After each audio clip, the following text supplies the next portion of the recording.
Russia blocked action in the United Nations Security Council on the Ukraine conflict. The move angered many and prompted a campaign led by a group of smaller countries to weaken the power the permanent members of the Security Council wield. Hello and welcome to our program. You're watching the story of the UN Security Council veto power in a nutshell.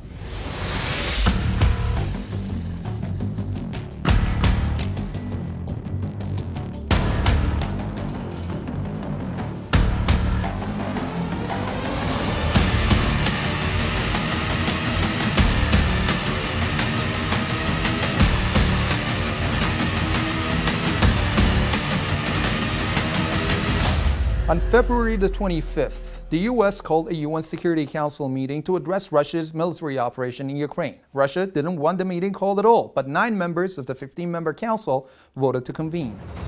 In that meeting, the United States proposed a resolution on behalf of 52 member states of the UN to hold Moscow accountable for what it called Russia's aggression against Ukraine. 11 UNSC members voted in support of the resolution. 3 abstained. Only 1 member voted against the motion, Russia. And then, as a permanent member, Russia exercised its veto power to veto the measure. Veto power means that if any one of the permanent member states casts a negative vote in a pending UNSC decision, the resolution cannot be approved. There are 5 permanent members of the Security Council, all of which hold veto power over substantive measures: the United States, the United Kingdom, France, the People's Republic of China, and the Russian Federation.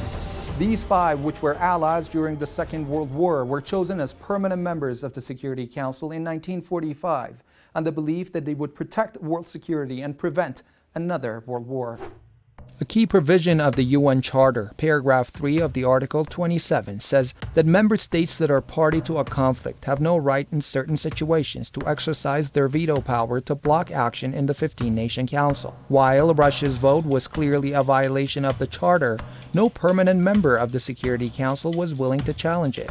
Experts say it's because they wanted to leave open the possibility of vetoing any resolution in which they might be involved. This means that Article 27's prohibition on votes that present conflicts of interest has no meaning at all. The absolute veto power granted to each of the Council's permanent members has from the beginning been a key obstacle to the world body's fulfillment of its mission. That's because the P5 have almost always been divided into rival geopolitical blocs, with a member of one bloc exercising its veto on many crucial decisions. The situation has also created a source of deep frustrations among the UN's rank and file, who believe the use of the veto represents an existential threat to the core principles and objectives of the United Nations. Critics of the veto say that it's the most undemocratic element of the UN, being the main cause of inaction on war crimes and crimes against humanity, as it effectively prevents UN action against the permanent members and their allies. So, given the blanket use of the UN veto power, how legitimate of a force can the United Nations Security Council really be during conflicts? There are countries that advocate radically changing the way the Security Council operates by introducing the possibility of overturning a permanent member's veto.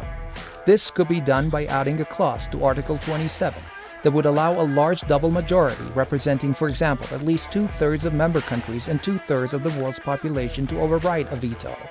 The proposal will be vetoed by the permanent members, but a large majority of countries would likely support it. In fact, this is an ideal time for the world's democracies to propose such a change.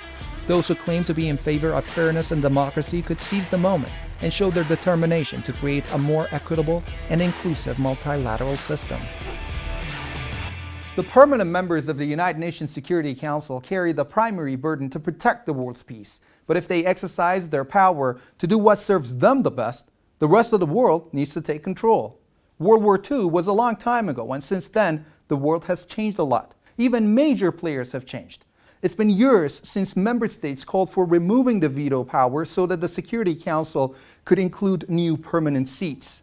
The current conflict in Ukraine can lead to that change if the superpowers start thinking about peace rather than their own interests. And that does it for this episode. Thanks for watching. We'll see you next time.